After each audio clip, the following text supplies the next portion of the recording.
Hi everybody, Mature Simmer here. So welcome to another lesson here in the non-aviation series for VATSIM. So one of the first things you're going to do in your first position that you're training for, which is clearance delivery, is you're going to work with an acronym and need to understand an acronym called CRAFT. As a non-aviation person, when you're thinking, well, it's an airplane and it's a craft, what comes to mind? Probably something like this. But that's not what we're talking about. So what is CRAFT? It simply stands for the 5 pieces that you're going to need to keep in mind to deliver an appropriate clearance. Let's start with that piece first. What is a clearance? And a clearance is basically instructions that you're going to be delivering to a pilot that tell them what they are allowed, i.e. cleared, to do. It's going to include boundaries, it's going to include instructions to execute, and so forth. And so there are 5 pieces to a properly structured clearance. This was a big challenge for me to understand and a big challenge for me to keep clear, especially when you're in the sweat box and so forth, trying to work through things in a pressure type situation. So let's jump in. So C stands for clearance. Now you're going to see material with a lot more information. I am trying to keep this as simple as possible for you because this is going to be complicated enough as it is. So a clearance is going to be, again, what they are cleared to do, what they are allowed to do. Typically, if I'm using something like Charlotte, clearance portion of the transition would include the small piece Delta 1356 Charlotte delivery cleared to the Atlanta airport. That's the clearance. That is how far you are giving them clearance to. Our portion is then the route. What are they going to do and how are they going to proceed? What is the route they are going to follow? So the next portion of CRAFT, the route portion that you'd be delivering, would be via Bobsey departure, Nashville transition, then as filed.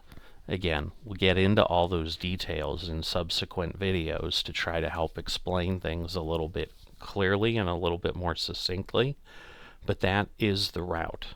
The next thing you're providing them is the altitude. What height are they going to be flying at? How are they going to proceed? It is common out of airports that you'll be giving them an initial altitude, and then they're going to go to what is called their filed altitude, which is part of filing their flight plan, which then explains where they want to travel. You would normally then go ahead and the altitude portion would be maintain 8,000, expect flight level 30010 minutes after departure.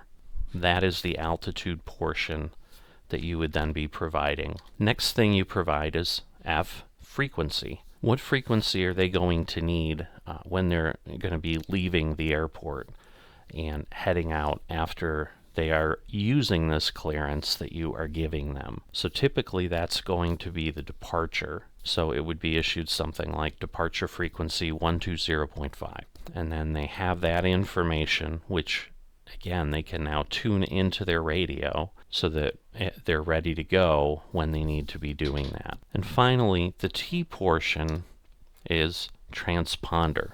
You need to give them their transponder code that they're going to enter into that piece of equipment. And so it would be squawk 4567 as an example. That is what CRAFT means. You want to commit that to memory. Again, as with a lot of what you're going to find trying to operate in VATSIM as an air traffic controller, a lot of it is memorization, especially at the beginning. It's just understanding, because what you want to do is create muscle memory to be able to do things. So you're giving them a clearance, a route, an altitude, the frequency they're going to need, and a transponder. Those are the things that they're going to need. Then they're going to go ahead and they should read that back to you. If you're unfamiliar with what that is, there was a short video I did on two-way radio communication and read back what it is, why you do it. That can help you at least get an understanding of those terms and so forth. They would read that information back, and you're listening to things. Typically the most important thing that you'll be taught and told is it's that transponder code that you're really looking at more than the other pieces, because most of the other things they have. But if you do hear an error in anything in the readback, you obviously want to correct that and go from there. We'll talk more about delivering everything together in a later video that I'll cover, because you just got to get familiar with this to begin with. Just trying to understand it is important. You can go to liveatc.com and you can try to listen to live air traffic at various airports, an airport of your choosing. And if you can find a specific channel that's just doing the clearance delivery, that's best, because then you're not trying to pick out these calls in between everything else that is going on, which again I found extremely confusing when I tried to do that, and it was frankly overwhelming. And usually I'm pretty good, but there's just so much coming at you, especially again if you're a non-aviation person. The more distractions you can get rid of, the better you will be. So hopefully this was helpful, and I will see you next time.